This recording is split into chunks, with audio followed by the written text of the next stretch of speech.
So look, let me dive on it. Let me dive into this message. Let's do a deep dive this morning. When I'm out and about and I'm teaching classes and just doing the whole photography thing and just in general with people, one of the things that I typically hear, one of the statements that I typically hear is, it goes something like this.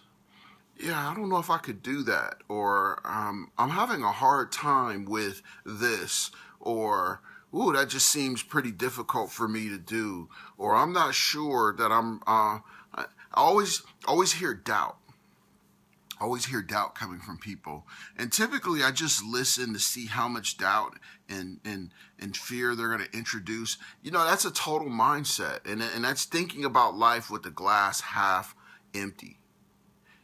You are stronger than you really know. And it all starts with your mindset and how you think about things. Like raising prices. That's a good one. Well, I'm not sure if I can raise my price. Because you know what? You don't have any value. When you think like that, you don't have any value in yourself. You don't have any confidence. It's a position of fear and fright. And people see that a mile away. People are animalistic. I don't know if you guys know that or not. We are mammals. We are animalistic, and we sense fear. We sense lack of confidence as people. So someone who's tuned in, they're going to see that you are not capable of realizing your total value. Now watch this. My very first big corporate job, it was in the double digits. And when I submitted the pricing, the client called me back. It was a third-party client who was booking for the main client. The third-party client called me back and said, Keith, this is all wrong. And it was my first time, so I got really nervous, and I'm thinking, oh, man, I just blew, the biggest opportunity in my career. I just blew it. And I was like, well, what do I need to fix? She said, look, this is a prestige resort, and we charge prestige prices. You need to inflate this by 30 to 40%, or people are not going to take you serious. They're used to paying prestige price. And the first time I did it, it was like a shot in the arm. It really was. It boosted my confidence. It also put pressure on me to do an outstanding job. And that's the thing. So I'm going to say that there's a correlation there. Maybe you are not confident about the job you can provide, so you're charging little or nothing. There may be a correlation there. There may be a connection there that you're missing. Look, you got to believe that you can do the job. I want you to subtract out price, and I want you to infuse into that equation the value. Your value, your worth. You know what it is. Now look, there's a difference. Everything has contrast. Look, there may be a market that you are serving that may not have the money. You know this. Maybe it's a startup market. Typically, there's no money in a startup market, right? Everything is allocated already. If you go into that situation with a low price point, that's okay because you are serving. But if the case is different, right? That market is flourishing and everybody in that market is flourishing. You have to flourish right along with it. But you also have to know that you are going to provide a value. You are going to ask for your worth and stop and take breaths. You are going to identify the supply and the demand and go in place. If there's no demand, you can lower your price.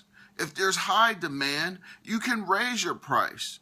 You just have to be able to provide value for it. Keith B. Dixon, this is Morning Motivation off the top of the dome. I'm just a photographer. Don't assume that you have quality of work. Now look, a lot of people, you remember I was talking about confidence? Some people don't have the confidence to put themselves out there properly.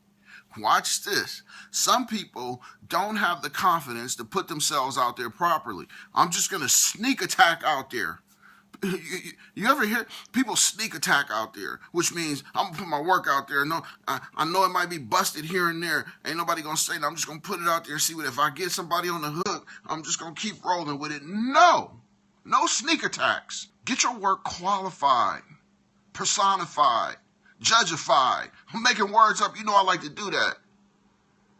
Get your work seen by somebody who is equipped to look at it and tell you the God honest truth about it. Get your work certified, quantified, bona fide, liquefied, I don't know, plug in a word, get your work looked at before you put yourself out there so that you know exactly where you are going to land in terms of the value. Somebody, you might, matter of fact, it's so important, originified, yes, it's so important, watch this, I'm getting excited, it's so important that you might go out and say, you know what, this is $1,000 job, and somebody might tell you it's a $3,000 job based on their personal experience and understanding of how that market works. And you just cut yourself short. And you go in, you might go in 100% confident that $1,000 is good and realize that you're the cheapest game on the block. Okay, so look, I'm gonna end on this note because I want you guys to be empowered as you leave up out of here. Eliminate what you can't do. Eliminate that out your vocabulary. Matter of fact, let's anchor up on this. The minute you hear yourself say, I can't, or I'm not sure, any of those words that just take your mindset to a whole negative place, slap yourself on the back of the hand. That's how you're going to get anchored up. So every time you say it, it hurts, and you don't say it. You don't say it. You've got to remain in constant contact with this negative behavior so that you can get rid of it. It's a negative mindset. It's a negative framing of thought. You will not accomplish your goals effectively when you inject that kind of stuff into your veins. I'll be the first one to tell you. Hey, go in, matter of fact, buy you a dictionary and rip the pages out. All the negative words like can't, won't, I don't know how, I don't know, rip it out. When my kids were little and I'd be like, why'd you do that? I don't know. I was like, hey, what you mean you don't know? You know why you did it. Look, it's a conditioning that starts from childhood. You got to call them out on that. You got to call yourself out. Before you can call out anybody, watch this, you got to call yourself out.